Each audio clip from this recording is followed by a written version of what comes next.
नमो तस्स भगवतो अरहतो सम्मा सम्बुद्धस्स।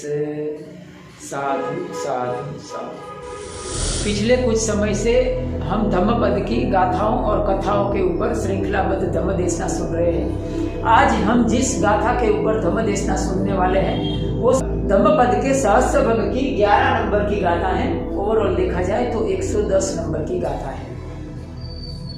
योच वस शतम जीवे दुस्सीलो असमाहितो।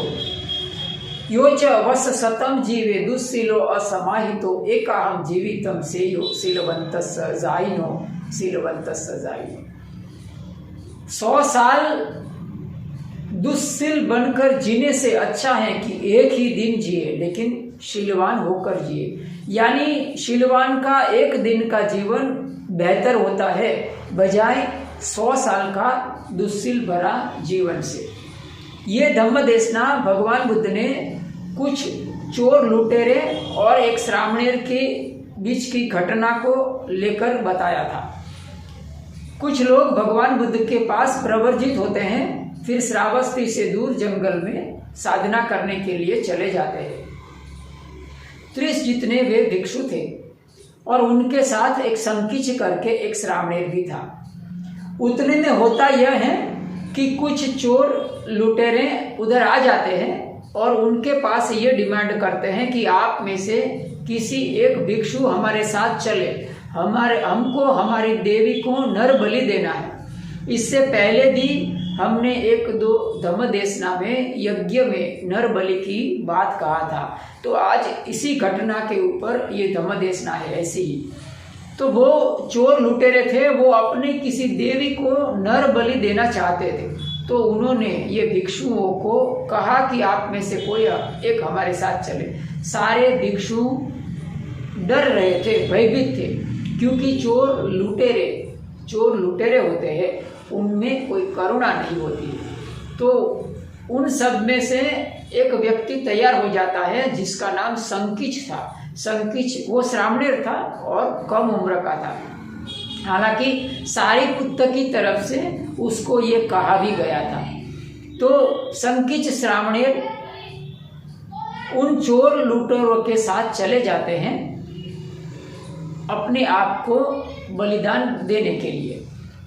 चोर लुटेरे उनको एक दूर जंगल में ले जाते हैं और उनका मुखिया जब भी ये संकीच श्रामणेर के ऊपर खड़ग से प्रहार करता है बलि देने के लिए, तो धम्मवाणी के अनुसार उनकी तलवार मुड़ जाती है। 1 बार ऐसा होता है, 2 बार ऐसा होता है, 3 बार होता है। ऐसा होता हुआ देखकर वे सारे चोर लुटेरे हैं वो डर जाते हैं, भयभीत हो जाते हैं और वहीं पर वो संकीच श्रामणेर के कदमों में गिर पड़ते हैं और उनसे माफी मांगते हैं।